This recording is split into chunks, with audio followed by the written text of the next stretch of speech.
Want to just if you want to just go ahead and start broadcasting, I'll just say go, and then I'll jump in. All right, we're recording, and we're going to be broadcasting in 3, 2. Okay, good day, everybody. Thanks for joining today. We're going to wait for just a few more minutes to let some people hop on and join us and get set up. So go ahead and get comfortable, and we'll just get started here in a few minutes.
Okay, good morning again, everybody. Just wanted to make an announcement. We'll be starting up here in just a couple of minutes. So we'll probably kick off right at 1:05 Eastern time.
Okay, hello everyone, and welcome to today's webinar with InfoCepts. It's a data and analytics services firm that enables businesses to optimize and accelerate the value of all of its data assets.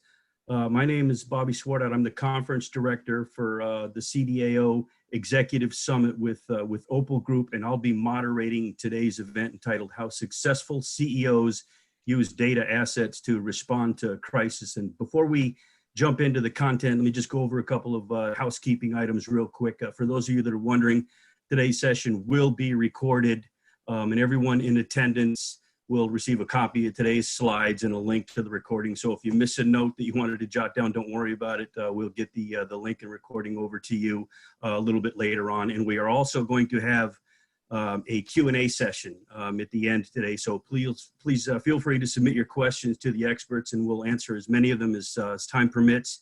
And if we don't get to your question, we'll make sure that we follow up and respond to any questions that we weren't able to while we're live. So let me go ahead and introduce the speakers right now. First, we have Shashank Garg. He's the CEO and founder of InfoCepts. In the last 15 years, he scaled this from a two-person startup to a Gartner-recognized world's top 40 data and analytics service provider. As an expert in the field of data management, he's known for his ability to help business leaders solve problems using the power of data and analytics and achieve rapid and transformational results. And also with us today, he'll be joined by Evan Levy. Evan spent his career leading both practitioners and executives in delivering a range of data management and analytics solutions.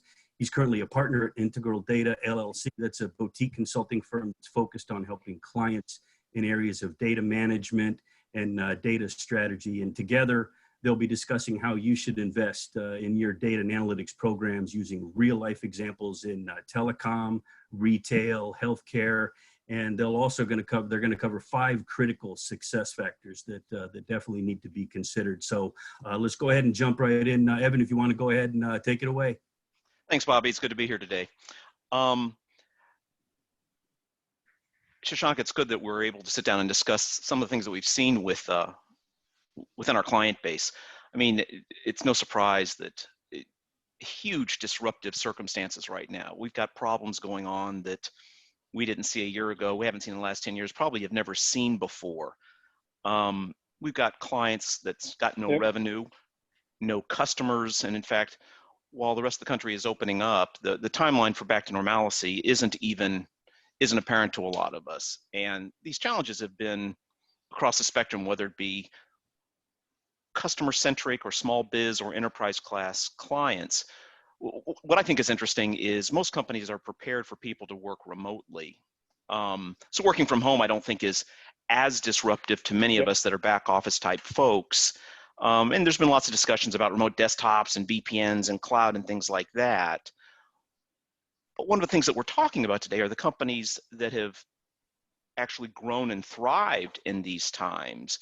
And I don't know that anybody foresaw anything like this. It's not, oh my goodness, we need to make sure that everybody can work from home. I think it's really more an issue of folks being able to be self-sufficient and companies setting things up, not so much about email working from home, but can people be self-sufficient? I mean, both of us have been involved with data and analytics for a big chunk of our careers, and data analytics has actually changed the way a lot of us have not only made decisions, but the way decisions inside companies are being made. And we've seen the spectrum of people not knowing how to use a mouse and a PC to people being very, very agile and flexible in the way that they can use data. And there's no such thing as a technologist that's just in IT anymore. It's really about people being across the entire organization that really understands how to use data, be able to make their decisions. And given that we're seeing, unfortunately, things like furloughs and layoffs, we're going to have to be getting more done with less. So the whole premise of analytics, being able to make decisions, data wrangling and all that stuff is going to be even more visible and more top of mind. I'd say one of the challenges now isn't, gee, what happened in our business last week? It's being able to compare what happened back in 2007 and 8 and even 2000. So being able to look at long-term history and see those things. So, I mean, I've tried to frame this with some of the challenges that I'm seeing. Tell me a bit about what you're seeing with the clients and the challenges that they're sharing with you.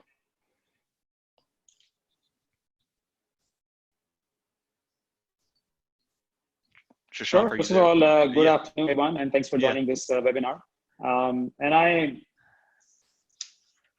You guys hear me okay? Yeah, okay. All right, so thanks Ed, for handing over to me, and I must agree with you on what you said. And over the past few weeks, I personally and several of us have spoken to several of our customers and really focused on what changed for them over the past 8 to 12 weeks. And, you know, we really looked at, as you said, customers or organizations that are really thriving. And not that they anticipated this change, but they certainly did some things right. But, you know, if I come to, you know, what I see as the primary challenges, I don't think they have changed that much over the past few weeks as they used to be before. But there are a few things, right, that have become, in my mind, even more important, right? So if you look at the frontline users, and these are the people who are really using data and analytics to make day-to-day decisions, right? They are constantly giving feedback that, hey, don't make my job harder by giving me 10 technologies. Just, you know, just give me the data. Yeah. Hopefully embed them in the tools I already use, so I don't have to go to 4 places, right? So that I can, you know, really move fast, right? So agility is what they're looking for.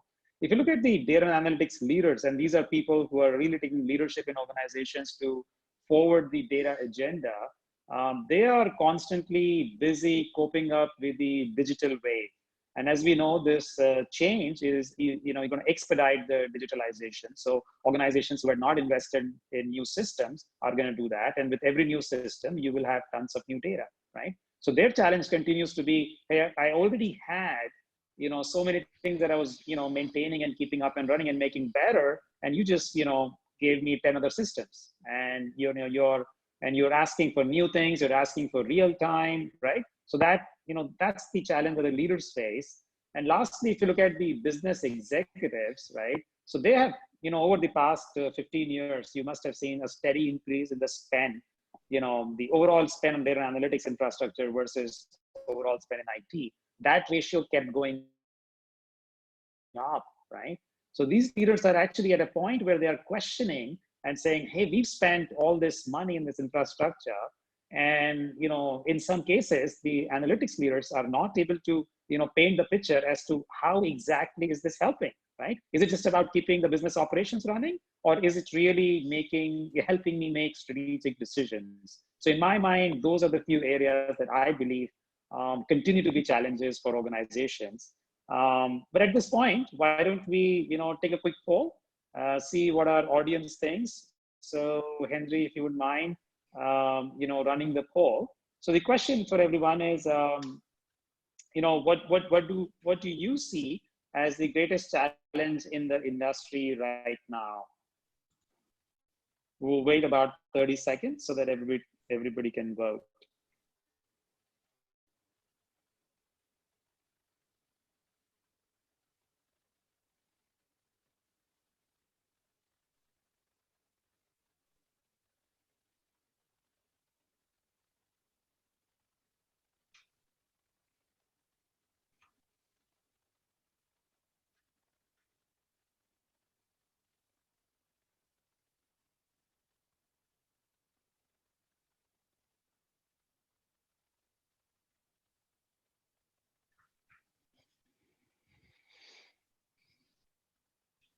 Okay, so if everyone has voted, can we look at the live results?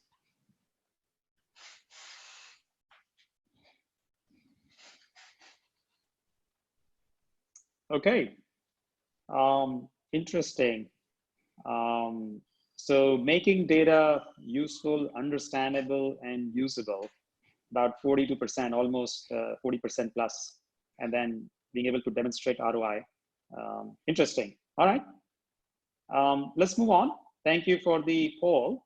What we're gonna do, you know, going forward is I and Evan have picked up a few real life case studies or real stories from customers who we believe are actually thriving in these times. And we'll just go back and forth and sharing some of these stories. So the first story I'm going to talk about, we actually working with this healthcare data analytics firm who makes money by helping the payers or insurance companies improve payment accuracy and reduce fraud. As you know, in our healthcare system, the medical insurance claims process is far from perfect. The hospitals constantly make mistakes in wrongfully coding the claims. And then we've got these fraudsters or scammers who are influencing the physicians to prescribe expensive tests or therapies which are not really needed. And it is impossible to catch these errors and frauds using manual effort, right? So data and analytics plays a huge role in figuring this out, and that's how our customer, this company, makes money. So what really happened is the situation was, over time, over the last 15 years, this organization kept acquiring sort of smaller products in the healthcare payer provider space, and they landed up with a big portfolio of products addressing different problems in this whole ecosystem, and they're all data products. But the challenge was that all these teams were distributed, and also the data sets were distributed because there was no effort made to centralize all these things. And as they started to sort of look at their business 3-4 years ago, they realized that if they had to significantly move the needle on the revenue side, their biggest opportunities existed at the intersection of these data sets. So they really, wanted to, bring everybody together. Next. So the leadership recognized these issues and they started driving the transformation. And, the very first thing they did is adopt a remote first mindset, right? Very early in their journey. So both the investments in technology and processes to secure data, extremely important. They got that part right. Their analytics teams or these distributed product teams would, fly into their headquarters once in a month, where they would run this, day-long sort of storyboarding or, discovery sessions for future launches, right? And they realized that this wasn't efficient, right? So they trained the whole teams to run these sessions virtually, early on, right? And then, they invested in sort of building a common data lake across all their products so that the data could be centralized, right? So you take a combination of these three things, right? And they very quickly realized that as they automated a lot of operational processes in a central data lake, the time of these analytics teams, up to 30-40% of the time, got freed up, right? So you cut the travel, you cut the manual effort, and now all these energies can start, focusing on finding new revenue opportunities, right? As the model matured, what they started doing was tying up the performance of these analytics teams directly by business value. So just to take an example, right, where these teams were working directly, to improve the payment accuracy, right? So their performance is tied to that, right? And in cases where they were looking at these teams to work on newer problems, they measured them by sort of, reduction in time to do new launches, right? So great outcomes. The organization is thriving today. And I must tell you, I was talking to them a few weeks ago, and they told me that they realized that they actually have access to about 90% of all US claims data. And in the current, they're in a great position to advise the local state governments, the healthcare departments on, predicting COVID hotspots, because they are watching, what people are claiming, or what people are making claims for. So, excellent outcome here by taking these steps early on. Next. I think this one is mine. This is with one of clients that we worked with, financial services, and everybody's heard a lot about the whole idea of self-service, whether it be analytics or data. And in this particular environment, self-service has actually not only grown but thrived. And one of the challenges that came along with that, however, is everybody started accumulating or hoarding their own copies of data. And that in and of itself creates a bit of a challenge when you're dealing with the world of privacy and protection and also consent. I mean, the IT organization had a very rigorous security environment. Systems were protected. They didn't necessarily have any challenges when it came to people jumping to the network, but when the issues became, well, where is the data? Who has seen the client's or the customer's data?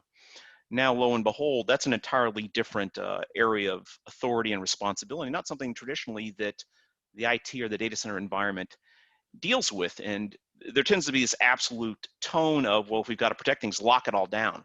Well, the challenge with locking data down is now all the analytics that so many of us are dependent upon to do our jobs, or companies are dependent upon the types of decisions that are necessary to be able to function and productively succeed, it becomes a problem. So locking it down isn't feasible. There needs to be a mechanism and a method of how do we make sure that we actually respect the wishes of the consumer themselves, not to mention the fact all of the evolving legislation, not just in the US, but around the world. What did they do? So let's go ahead and go to the next slide. In fact, what they found was it's not about shutting down self-service and data sharing. It's about understanding the wishes of the individual and also raising the visibility of the importance of this stuff. In fact, the whole idea was data sharing and self-service became a production business responsibility. In much the same way that companies realize that the air conditioning being on, the lights being on is a production need, and that the office building is open is a production need, the whole premise of data sharing needs to become a production responsibility. All too often in a lot of companies, data sharing is a courtesy. If you work in a data warehouse or reporting or analytics environment, it's not uncommon to have to jump through hoops to be able to get the data that you need to be able to do the analysis that you want. It really isn't a defined responsibility. So this particular client actually said, nope, we're gonna draw a line and say, moving forward, the application systems, the operational platforms and so forth have a responsibility to share that data. The other thing that it was also necessary was, let's raise the visibility and importance for folks to understand what data governance is and information governance in much the same way that when people hire on, they understand that there's no excuse or acceptance of violence in the workplace. There's actually modules set up and communications set up to where people are educated on here's what data responsibilities are. And when we have client, customer, and consumer type information, we need to be respectful of what those details and rules are. And you can't just start giving data and copying data back and forth. That actually led to the whole premise of formalizing data usage responsibilities in much the same way that we have responsibilities when it comes to getting a prescription for maybe one of our kids or our spouse at the drugstore. There's instructions, directions, and responsibilities that go along with whatever that drug is, so you not only don't hurt yourself, but you're able to capitalize on the value of it. And the final component that they added to it was putting a measurement process in place. And this wasn't meant as a penalty or a stick, so to speak. It was about measuring and understanding, are we working within the guidelines we're given, or in fact, do we have a problem? And it's almost like when you're in your car and you're driving and someone's not wearing a seatbelt. The car doesn't explode. A warning light goes on saying, hey, you're not wearing your seatbelt. And the whole premise here is, let's remind people these are the rules, because you can't be abrupt, because there are exceptions and circumstances, but by and large, people do want to follow rules when they know about them. The big challenge is how do you get across that curve and make sure that everybody understands it. So they actually went from very little to being a very respectful organization. With that, let me turn it back over to you, Shashank. Okay. So this one, in this case, we're actually, the customer was a large media and entertainment firm, where majority of the revenue came from advertising, right? And we all know that the ad industry is going through a huge disruption today, and the future of advertising is going to be ads, right? Analytics has a huge role to play. Think about it, right? So how would you personalize, right? So first you capture as much data as you can about the consumers, you anonymize it, you cluster them into segments or micro segments, and then based on those preferences, whatever you can infer is the ad you want to display, and hopefully that's the ad that the consumer wants to see.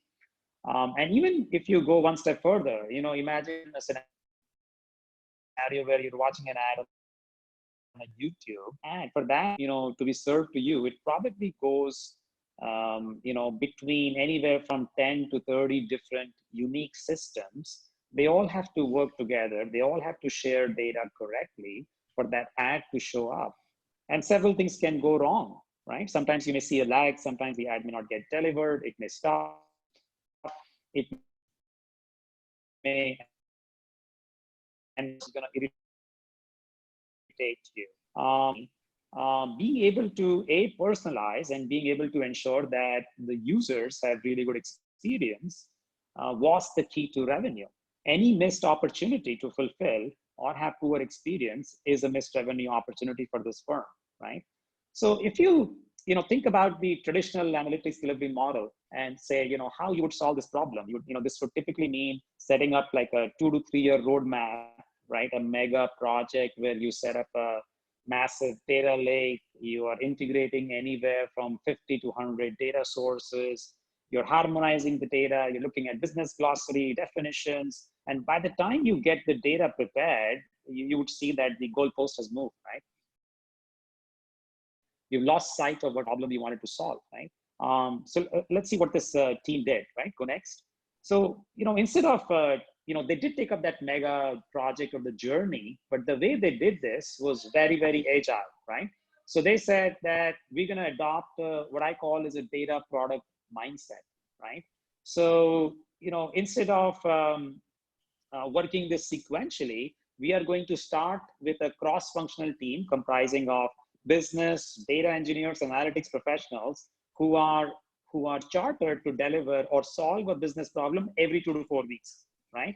And they do it end to end, not that, hey, I just put data in one place, right? So, we were getting these problems with repeat ads, and look, in 4 weeks, we don't have this. We solved this 80%, right? And the focus was to, create these data products which were not accurate on day one, but over iterations, they would both become more accurate and they would also be of higher quality, right? So over time, they actually ended up doing, 3 sets of data product teams focused on different parts of the business. And for the really sticky problems, right, which no one team could solve, they ran, we like to call them datathons, which are essentially, hackathons focused on data products, right, every quarter, right? And these datathons, created tremendous energy in the organization. And the best ideas were put in an innovation backlog, which was published to everybody, both business and IT, so that these product teams could draw from them whenever they wanted. And needless to say, right, this had to be whole sort of set up in cloud with all the system, working together with DevOps so that, we could really get the agility. And I must tell you, the end result of doing, all this and adopting a data product mindset, going for agility, for this organization, the head of sales actually went out in the press last year and they said, my data and analytics teams helped me generate $1 billion in additional revenue, right? Just in a year, right? So think about the impact you can create by looking at the right things. Next. This is another interesting example. And, this one is, it comes from the banking and fintech industry, right? I'm sure some of you followed that just last month, Google announced the launch of their smart debit card.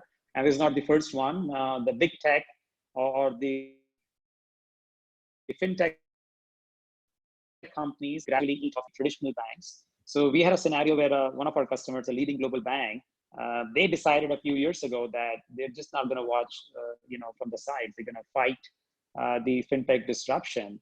And what this would mean that they would have to fundamentally operate as a tech firm, right? And as you know, right, tech firms are extremely focused on data versus being a traditional sales and operations or marketing engine of old services, which is what some of these banks have become, right? And for any bank, of this size, like a global bank, right, this is a huge change, right? Changing the mindset. Banks generally run, global operations on disparate systems, which makes running any sort of homogeneous data operation extremely inefficient and slow, right?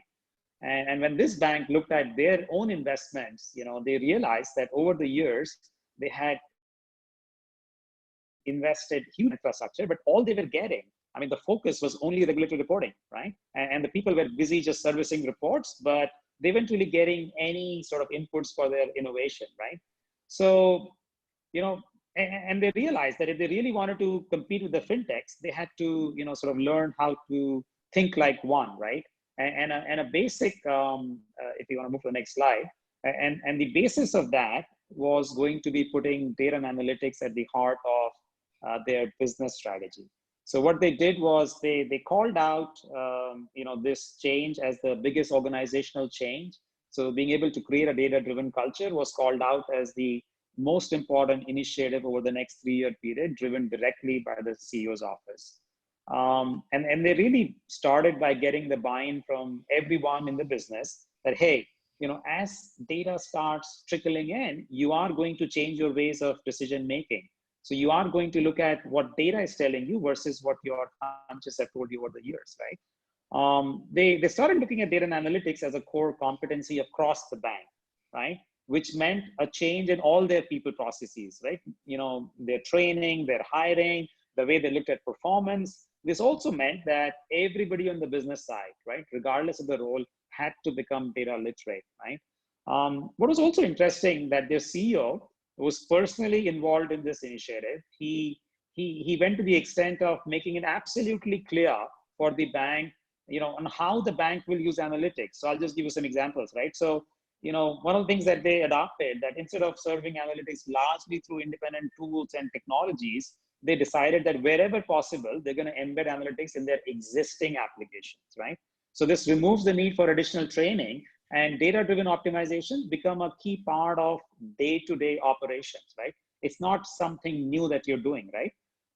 And for areas where they wanted to do innovation, they set up a new process, which they call data-driven innovation in their products and services, right? So initially, they started that by putting a small central team reporting up to CEO.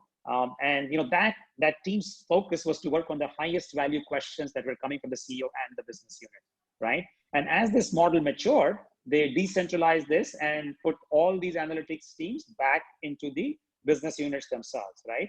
And their process mandated that if they came up with an idea that showed promise, that just didn't get shelf for next year, right? The business teams were obligated to take it to the market and try them out, right? So great example of how you can compete if your business is getting disrupted. And I'm convinced that doing a data-driven business strategy is the only way to compete in today's market, where given all the changes that are happening, disruption is going to be the norm. So with that said, we've discussed a few cases. What I like to do. Actually, let's go next. I think, Evan, you have one more example, Yeah. right? Yeah. Yeah, sorry about that. This was actually with one of our communication customers. They had a traditional challenge within their analytics environment of certainly never having a shortage of things to do, but tasks being asked and it being dealt with in a first come and first served basis. So there was really no regular review for what people were asking for. And the challenge with this is speed, agility, flexibility. There are always competitive circumstances, client issues, Yep. customer challenges, business interruption, or business needs. And queuing up and creating a list that's multiple weeks or multiple months long isn't viable when I've got to be able to respond to an emerging trend, a disruptive issue. And the trouble they had was they were following a very waterfall traditional methodology where maybe once a quarter they would get together and say, okay, what are all the things that everybody's working on? And that just wasn't flexible enough. The other thing that they found was the technologists were very, very willing to be responsive. In fact, they had multiple teams at any given time working on tasks. I mean, this particular environment was fairly large. So the challenge became you found multiple groups working on the same data without the awareness of that. Everything from inventorying data to producing reports and visualizations and identifying business rules where there was overlap and sometimes even conflict. The real issue was, if we're going to spend money and deliver things to help people make decisions, let's make sure that we're approaching this from a utilization or a yield or an economies of scale fashion. The users were frustrated because IT was focused on function, not necessarily business decision making. And in reality, there are numerous functions that combined will support a business decision, whether it's looking at customer revenue, whether it's looking at product revenue or utilization, whether it's understanding particular types of categories, demographics, or geographies of how a business functions. everybody wants to know revenue, everybody wants to know utilization, but it's the combination of things. So understanding what those business capabilities and business decision-making criteria was something that wasn't being communicated, and it certainly wasn't transparent in the way that things were being delivered. So let's go to the next slide. What they instead shifted to, and this wasn't a disruptive activity, it's more of an evolution or paradigm shift where they started focusing on an analytics portfolio approach, a business portfolio approach. So instead of tracking individual reports and deliverables, they instead focused on some of the core business strategy and business execution areas, the people that were responsible for customer relationship and customer revenue, the folks that were dealing with product and or product entry and product startup. What are the needs that they have? So in fact, they established a portfolio in very much the same way that IT organizations have application portfolios, or in fact, you and I have retirement portfolios. I invest in a number of things, and as needs ebb and flow, we make those adjustments. So in fact, what it really created was an opportunity of understanding, let's manage and understand how we're succeeding in helping business capabilities be delivered with the various tools and data that we also deliver against it. And as I mentioned, it's not focused on give me the revenue report, it's how am I helping customer management, customer need, how am I dealing with product trends, how am I focused on profitability and or the financial forecasting capability needs. So it forced the premise of let me not create these one-off standalone deliverables, but instead focus on things like multi-purpose data usage. And it also dramatically changed the way communication was occurring. And there were two levels of communication that were necessary. The first and most obvious one was starting to have a steering committee by the business leadership saying, okay, here are the things that are priorities to the business, and making sure that the development pipeline reflected that. So it wasn't a customer supplier relationship, it was a stakeholder or partnering relationship to where things were reviewed on a regular basis. It was reviewed every few weeks, because it's not about is development on time, it's wait a second, what's going on in the business world, and are those things happening as we expected, or do we need to change? The second level of communication was establishing weekly business reviews where the technologists could actually come here and see the status of business initiatives and business activities. So it wasn't a surprise when a trend was brought upon them, or that certain things were disruptive in the business environment, or there was a competitive circumstance.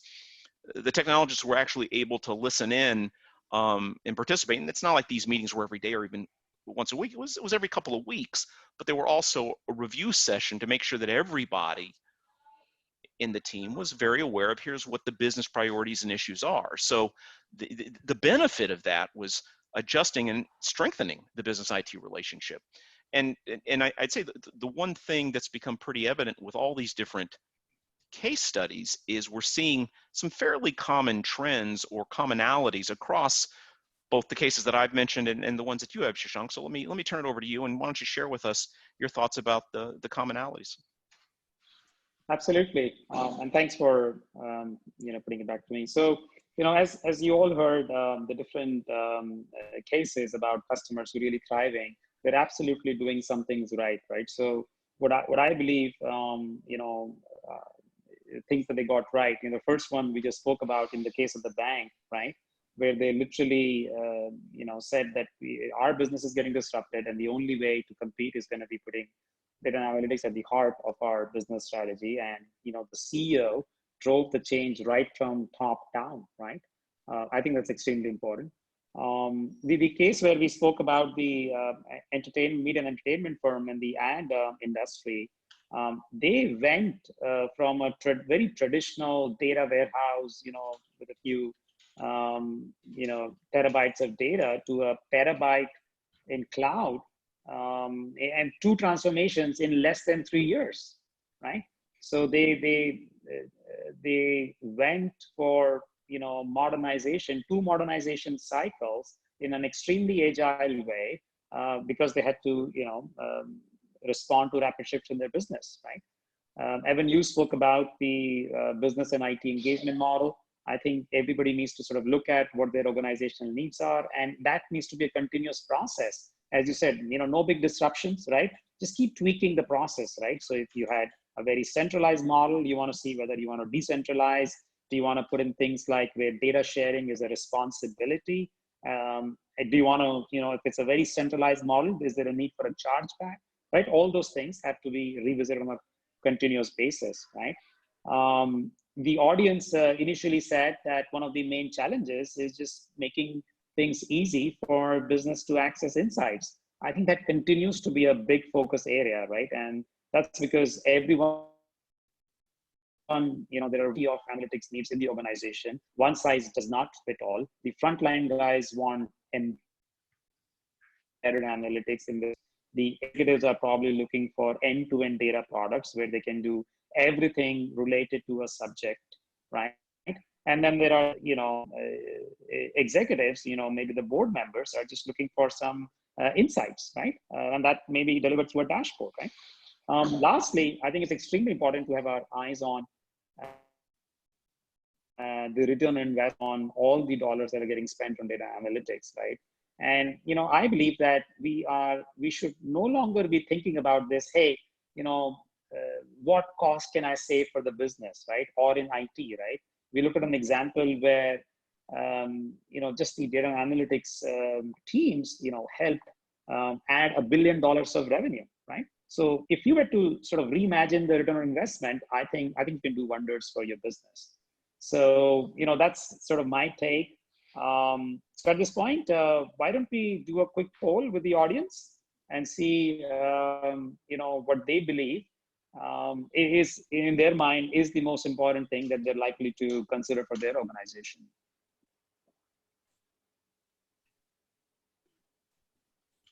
We'll give about 30 seconds.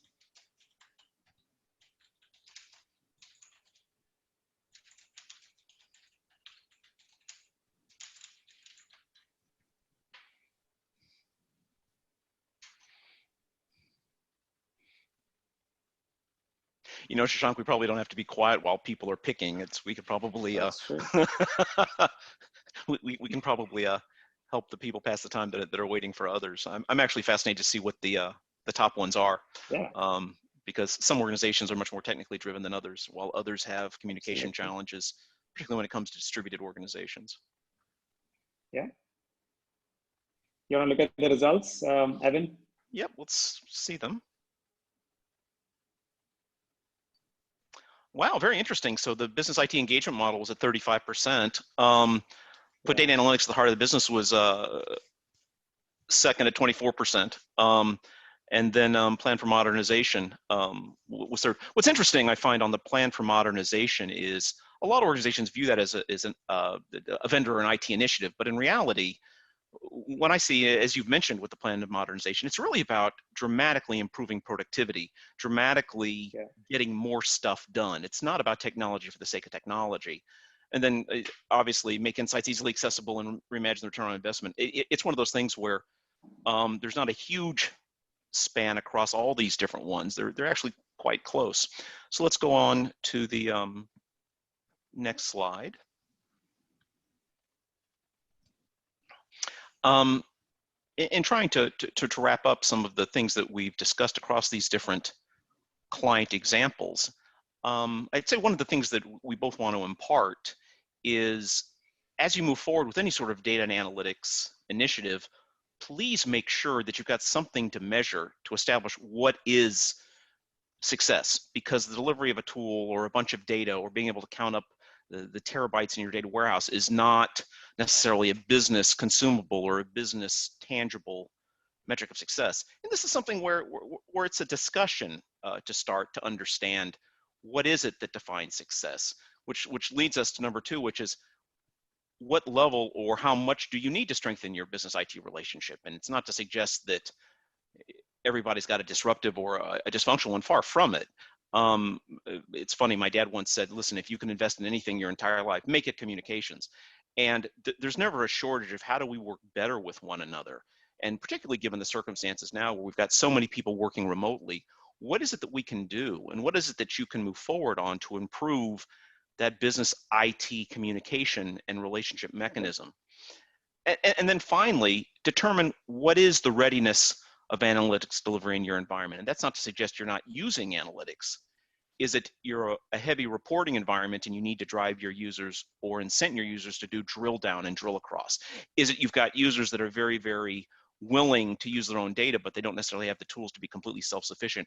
What are those next steps that can dramatically drive productivity and value? So we mentioned these three moving forward ideas as a means of taking some of the ideas that we've shared with you and be able to move forward. So with that, let me go ahead and turn this back over to Bobby, the man with the golden voice, and he can take control. Okay, I appreciate that. That was excellent, Shashank and Evan. Thanks so much. I really I liked how you approached it through some of those real world examples with a few different industry verticals, so you can get some differing perspectives there. So everybody in the audience, if you want to just let's open it up to Q&A. And thank you to everybody that did submit questions. Remember, it's not too late if you want to go ahead and submit some more. We may have some time to get a few more in, and we'll obviously try and get as many in as we can. So I think the first one will probably go right to you, Shashank, as a CEO. How have you applied data and analytics to inform your company's operations? Oh, interesting. Interesting question. So, I've been a practitioner, data analytics practitioner myself. So at least at InfoCepts, we are a services organization. So we believe in what we were just talking a few minutes ago, data and analytics at the heart of, all our decision making. And, we've invested significantly in ensuring that all our line managers are equipped with all the data that they need. Especially being able to do what they want independently, as Evan was talking earlier, right? So self-service and driving all important decision-making, internal decision-making using data is very core to InfoCepts.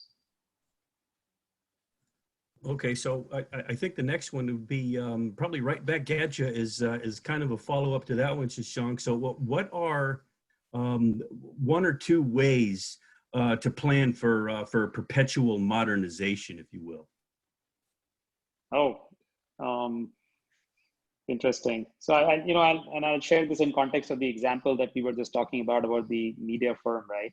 And what I saw there is, they knew they had to, they had defined the problem statement up front, right? That they were gonna have data analytics at the heart of what they were doing. So being able to design architectures which are fundamentally scalable, doing things in a modular way so you can upgrade one without disturbing the other, not getting locked down in certain technology vendors, and then fundamentally working with scalable architectures would be the key to ensure that you can modernize whenever you need to. Okay, good. So yeah, another one. I'll kind of throw it out for both of you right now, anyway. Do you have a mechanism for an organization to assess the ROI on data and analytics investments to develop a roadmap? Why don't you let me start with that, and then Shashank, you can follow up on it. Sure. There's always this inevitable challenge of what's something worth, particularly when you're going down the path. And what we often find in the warehousing and analytics environment, things have been wildly successful, but suddenly there's a budget cycle and someone wants to know, what have you delivered to me lately? The thing that I'm really fond of, and there's a couple of touch points that I'd encourage you to focus on. One is, if you have a data or ETL team, check with them. Pick a window of 30 days and start asking them how much time did they spend answering data questions. Now, why would you ask, well, why is that an ROI investment? Because you'll get a very quick read on how much time are we spending in resolving and addressing questions that aren't really their jobs. They're answering questions because people can't use the data that they need. And the reason that I mention that is, for every hour that we have a staff member, a developer, spending chasing a data problem, there's probably 3 to 5 users that have that same problem, and they're spending probably a couple, 3 hours in trying to chase that problem. So you very quickly start understanding how much time is impacting people's ability to do the decisions. The other item that I'd encourage you to consider is what we discussed on one of the case studies, which is not only having that steering committee, but actually establishing a user review group where you're sitting down with users every couple of weeks and actually asking, how are you using what we have? And then the third item that I'd encourage you to focus on is every production DBMS lets you see who's logged on and how much time they spend. So it's a very, very good indicator of, is usage growing? Is it shrinking? And when you start looking at people time, you start quickly trying to understand and quantifying, here's what it's worth. Shashank, do you have anything to add?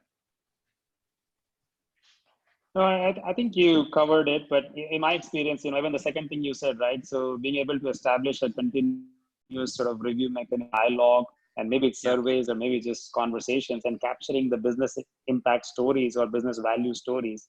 And we at InfoCepts have sort of developed sort of a mini, framework, if you would like, on how you would articulate business value, because sometimes I see leaders struggling with that. So we can certainly help people if they want to follow up. But I think that to me is the most powerful, and that's what most people I've seen, capture usage and, capture the time spent, but that, seems to be the most elusive one, and, some help can obviously go a long way, and we're happy to do that. Yeah, every industry. I mean, we worked in enough industries, whether it's retail, telecommunication, or it's horizontals like call center or finance, where you can establish specific metrics on, we were able to reduce call center time, we were able to speed up or expedite decision making. I mean, those types of things are very, very straightforward. But as we both discussed, it's really about what are the problems that are being solved and staying up to speed on the business problems that the data analytics environment is really addressing. Okay, good. Well, I'm going to come back at you with this one then. That was a pretty in-depth reply to the last question that was posed. So let me throw this back at you that just came in. What do you see as the biggest obstacle in a company moving forward with these ideas that you just shared? You want to do it again? You want me to give it a crack, Shashank, and all? Yeah. It's really funny. This one could be both soft and hard. I'd say the soft issue is, does your company have the will to change? And I'm not trying to get psychological with you, but what you often find is not, do we have the data, or are we willing to invest in technology? It's really about, is there a group that if they see information that contradicts the way they've typically done things, they'll consume, digest, and be willing to change and respond to it? The hard item, obviously, things like dollars and investment and people's willingness to learn is also the issue. So it's I would say, adoption to change. And you can't ever say, well, my organization won't change or it will change. It's really about finding the group, the small audience that's willing to be the first ones to try it out. Anyway, Shashank, you want to add to that? No, I think that's fine. We can move on to other questions. Sure. Okay, so yeah, I've got another one here. Apparently, we've heard you talking throughout the presentation today about self-service. So, what's really a good first step in getting started with that? Why don't you take that one, Shashank, and I'll follow up. I can take this one. Yeah. So, self-service, there's a lot of talk in the industry about self-service, right? And everybody wants to do it. And a lot of organizations, actually, I've seen them being very, very successful. So if I look at what really helped them in their early days, I think the biggest step in my mind is being able to articulate what problem are they exactly trying to solve with self-service, right? It's not just be an IT-led initiative where say, hey, we got to give self-service, right? It can be done in a variety of ways. There are a variety of obstacles that come in the way. It's organizational involved. Hearing from the business and articulating what problem are you trying to solve is a great way to get started, and sort of actions flow in. Evan, anything you want to add? Yeah, I'd say you've touched on it, which is it's not a one-size-fit-all or cookie cutter, because self-service is a very loaded term, and it could be someone running their own reports. It could be someone getting their own data. It could be someone doing their own advanced analytics because they want to do a forecast or a prediction. To your point, you have to ask, and also acknowledge that if you're going to go down this path, it's not self-service for the sake of self-service, just like you hit on. It's what problem are you really trying to solve? And if someone says, well, you know, there's these 3 other sources that I buy that I'd like to merge into what I'm analyzing. Hey, that's great. That's self-service data wrangling and data analysis. Give them what they need. But that's not to say that everybody that says I want self-service envisions the same concept or need. So it's very important, as we've talked about ROI and some of these other components, what is it you want to accomplish? And I'm happy to help you.